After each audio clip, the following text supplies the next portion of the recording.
हिंदी में यूपीएससी की तैयारी से संबंधित प्रोग्राम्स को देखने के लिए सब्सक्राइब करें स्टडी IQIAS हिंदी।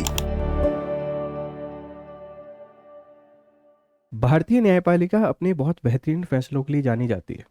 लोकतंत्र के 3 आधार स्तंभ हैं। विधायिका जो विधि बनाती है, कार्यपालिका जो नीतियों को लागू करती है और न्यायपालिका जो न्याय उपलब्ध कराती है और जस्टिस प्रोवाइड कराने के साथ में सोशल वेलफेयर को इंश्योर करती है।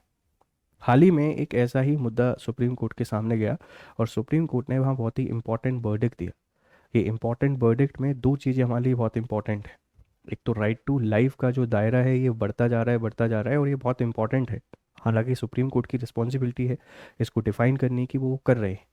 इसी के साथ में महिलाओं के जो अधिकार हैं, उन महिलाओं के अधिकारों को खुलकर सुप्रीम कोर्ट अब वकालत कर रहा है, जो कि बहुत ही अच्छी बात है।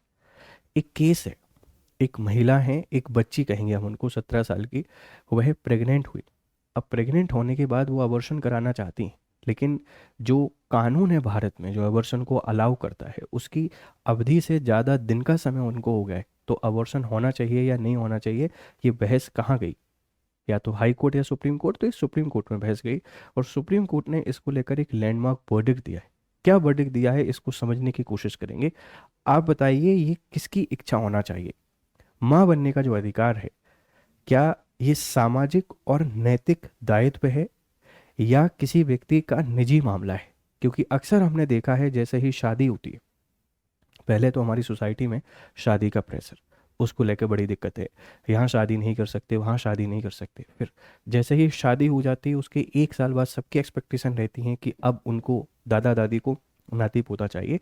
तो मतलब टू बी ऑनेस्ट, बाइज्ड होके आपको नहीं बताना है, आपने बताना है कि किसका अधिकार होना चाहिए। एक महिला को ये चुनने की स्वतंत्रता होनी चाहिए कि उसको माँ बनना है या नहीं बनना है, या समाज ये तय करेगा कि किसी को कब माँ बनना है? इसको लेकर आप अपनी राय हमको यहाँ पर जरूर दीजिएगा। चलिए इस पूरे फैसले को समझने की कोशिश करते हैं। फैसला क्या है? Supreme Court allow abortion of 30 week, abortion of 30 week pregnancy of a minor, uphold right to reproductive autonomy.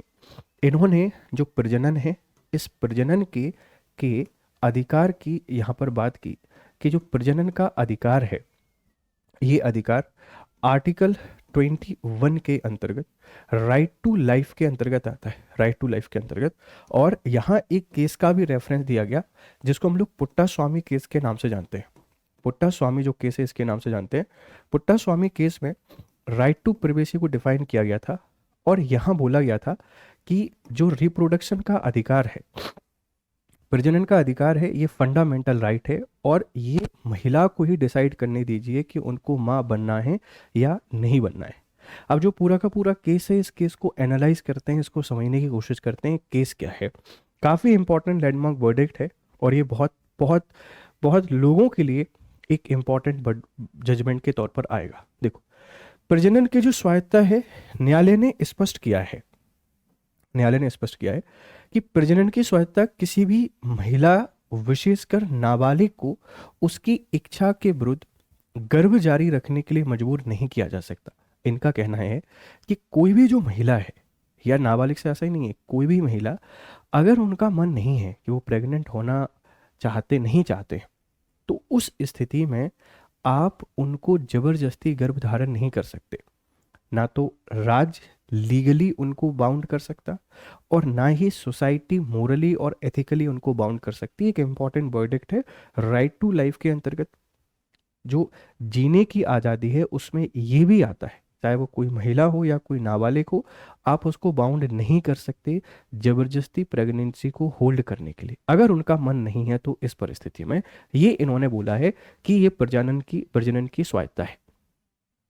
अधिकारों की प्राथमिकता, जो पीठ है, न्यायमूर्ति वीबी नागरत्ना और न्यायमूर्ति उज्जवल भुइया ने कहा है कि यदि मां के हितों का ध्यान में रखना है तो उसकी प्रजनन स्वायत्ता पर पर्याप्त जोर दिया जाना चाहिए। बहुत बार इतनी क्रिटिकल या कॉम्प्लिकेटेड सिचुएशंस होती हैं कि ऐसी स्थिति होती है कि माँ बचेगी या नहीं बचेगी।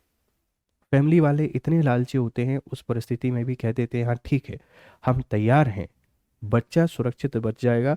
उस परिस्थिति में वह बच्चे को जन्म देने के लिए तैयार हो जाते हैं और माँ के जीवन की बलि चढ़ा देते हैं। इसको नरसंहार, जनसंहार आप क्या कहेंगे, आप कह सकते हैं।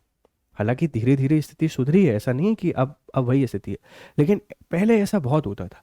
आज भी ऐसे बहुत सारे केसेस हमको देखने को मिलते हैं रूरल एरिया में, जहाँ पे अवेयरनेस नहीं है, लेकिन ये सारी सारी चीज़ें हमको फिर भी देखने को मिल रही हैं। इसीलिए जो प्रजनन की स्वतंत्रता है ये निजी है और किसी महिला को आप बाध्य नहीं कर सकते। अभी रिसेंट वर्डिक्ट की मैं आपको बात बता रहा हूँ। सहमति बनाम अवैधता। न्यायालय ने कहा है कि मुद्दा ये नहीं है कि संबंध सहमति से है या नहीं है, महत्वपूर्ण ये है कि पीड़िता नाबालिग है और वे अपनी गर्भावस्था समाप्त करना चाहती है। जैसे अगर कोई व्यक्ति सहमति से संबंध बना लिए, तो सहमति से संबंध बनाने के बाद भी ये चीज़ समझ में आती है कि वह उस को धारण करना चाहती हैं या नहीं करना चाहती, ये भी फंडामेंटल राइट के अंतर्गत आता है। इस बात को ध्यान रखिएगा। तो ये एक इम्पॉर्टेंट वर्डिक्ट है, ठीक है। चिकित्सीय सुरक्षा। मुंबई के जे अस्पताल को सभी चिकित्सीय सुरक्षा उपायों के साथ 30 सप्ताह के गर्भ को समाप्त करने का निर्देश दिया है। जिस पर बहस चल रही थी कि अबॉर्शन नहीं होगा, उसको सीधा डायरेक्शन दे दिया गया है कि सारी की सारी क्लिनिकल ट्रायल के साथ आप इस एबॉर्शन को कंप्लीट कीजिए, और वो जो बच्ची है वो नाबालिग है, मां नहीं बनना चाहती है, तो उसके अधिकारों की रक्षा कीजिए, जो कि आर्टिकल 21 के अंतर्गत आता है। क्योंकि एक क्लॉज ये भी कहता है कि अगर किसी नाबालिग ने सहमति से भी संबंध बनाए हैं तो उसको उसकी सहमति नहीं मानी जाती, क्योंकि उसको नहीं पता, ऐसा कानून कहता है। इसीलिए यहाँ पर वो हकदार है अबॉर्शन की, ध्यान रखिएगा। तो ये इंपॉर्टेंट वर्डिक्ट किस केस से संबंधित है, आप लोग बता देंगे। एक नाबालिग का मामला है, किस हॉस्पिटल को आदेश दिया गया है, जे हॉस्पिटल का, कितने सप्ताह का गर्भ था, 30 सप्ताह का इसको समाप्त करने का। अब भारत में गर्भ का चिकित्सीय समापन है ना, चिकित्सीय समापन की यहाँ पे बात की जाती है MTP जो अधिनियम है इसके नाम से। इसमें हमने संशोधन किए हैं 2021 में। जो रीसेंट अमेंडमेंट है 2021 का है, ये कहते हैं कि 20 सप्ताह तक, जैसे प्रेगनेंसी के 20 वीक्स अगर हो जाते हैं, तो एक पंजीकृत जो चिकित्सा है ना, MRP जो है, इसकी आवश्यकता यहाँ पे होती है। इस बात को ध्यान रखना।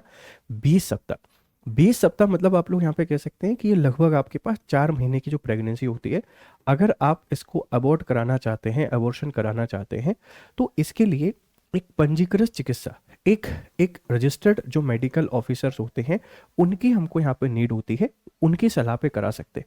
अगर ये 20 से 24 सप्ताह का हो गया है, मतलब अगर ये 4.5 मंथ की हो चुकी है आपकी प्रेगनेंसी, उस कंडीशन में आपको जो 2 पंजीकृत चिकित्सकों की सलाह की आवश्यकता है विशिष्ट श्रेणियों में, जैसे दुष्कर्म पीड़िता, नाबालिग और दिव्यांग महिलाओं के लिए। देखो, किसी व्यक्ति को अगर एबॉर्शन कराना है तो वो 24 वीक्स तो वेट नहीं करेगा, क्योंकि ये भी एक बहुत ही डिवाइन और ब्यूटीफुल प्रोसेस है। मतलब आजकल तो जिस तरीके से जीवन स्तर हो गया है, तो बहुत ही कॉम्प्लिकेशन हो गया है प्रेगनेंसी। एक बच्चे के लिए लोगों को इतने सारे मेडिकल डॉक्टर से कंसल्ट करना पड़ता है। कुछ लोग माइथोलॉजी में बिलीव करते हैं, बहुत सारी मन्नतें करते हैं, तो ये तो पॉसिबल नहीं है। लेकिन कुछ कंडीशन ऐसी होती हैं, जैसे भाई किसी के साथ रेप विक्टिम है, कोई नाबालिग है, कोई दिव्यांग है, इनके साथ गलत हुआ है और ये चाहते हैं अबॉर्ट कराना, उस परिस्थिति में 24 सप्ताह तक अलाउ है।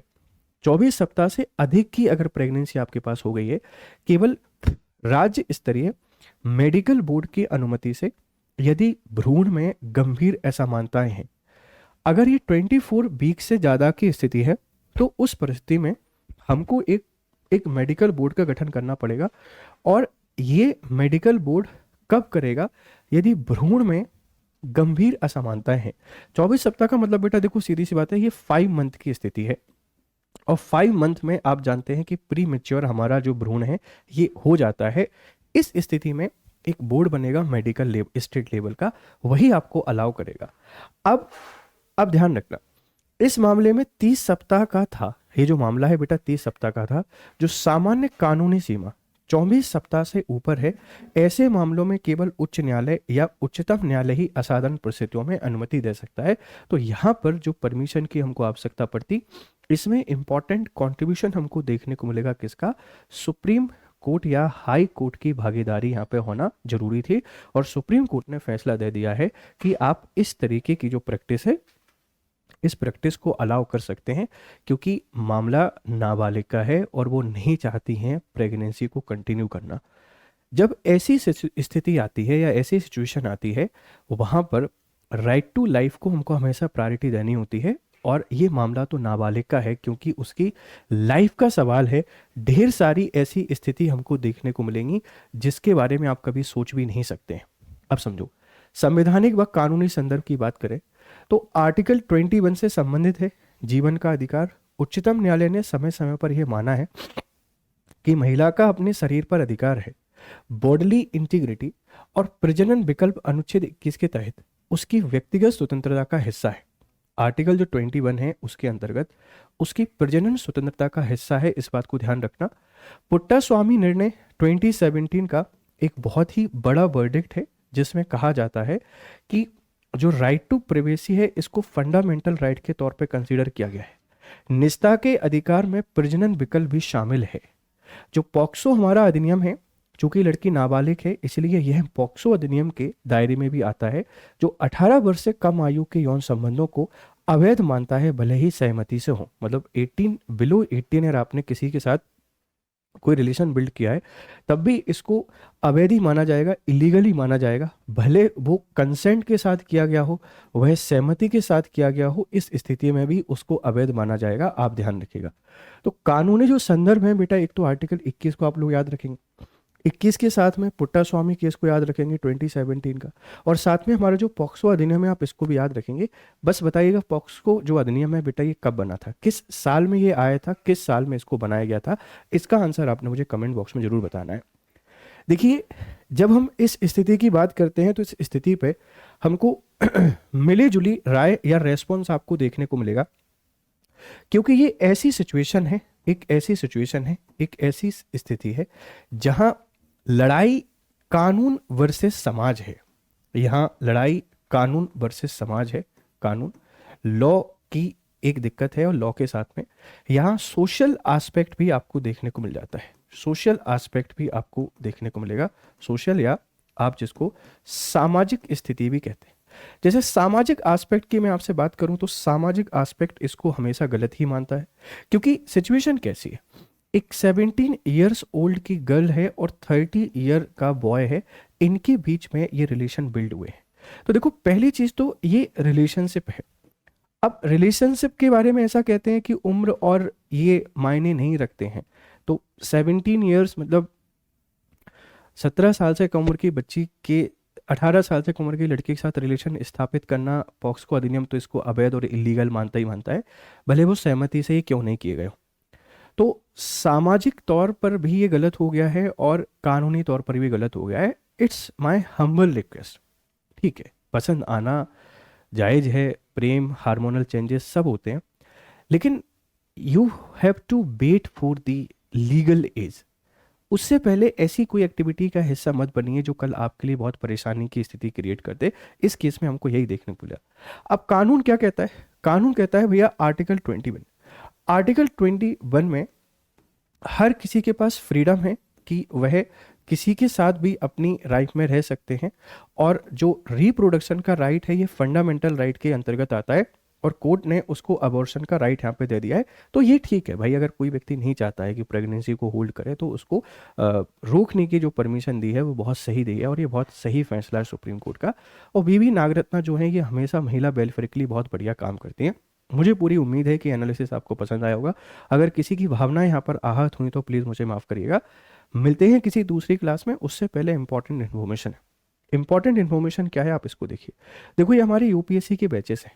जैसे आप 2026 का नोटिफिकेशन आ गया है, 2026 की तैयारी कर रहे हैं। एसआईपी हमारा हिंदी माध्यम का एक क्रैश कोर्स है। आप जीआरएस लाइव के थ्रू इसमें जुड़ सकते हैं। 6 फरवरी से बैच की शुरुआत हो रही है। इसकी शुरुआत कब से हो रही है? 6 फरवरी से। इसी तरीके से प्रतिज्ञा हमारा जो बैच है, आप इसका हिस्सा बन सकते हैं। आज से इसकी शुरुआत हो रही है 7 फरवरी से। जीआरएस लाइव कोड को यूज़ कीजिए और इतनी प्राइस में आपको कोर्स मिल जाएगा। ठीक है, निर्माण हमारा बेटा ये 2028 के लिए बैच है। और फिर लास्ट में आपसे बोलूँगा कि हर चीज़ बहुत ज़रूरी है, लेकिन कोशिश करिए कि हर चीज़ को बिल्कुल एक बेहतर तरीके से, ऐसे कुछ काम हमको नहीं करनी है कि कल जिससे हमको परेशानी का सामना करना पड़े। ठीक, उम्मीद है आप इस पूरे लेक्चर को समझेंगे, आपकी राय हमको जरूर देंगे। Have a nice time, good day to all. Hindi में यूपीएससी की तैयारी से संबंधित प्रोग्राम्स को देखने के लिए सब्सक्राइब करें स्टडी IQ IAS हिंदी।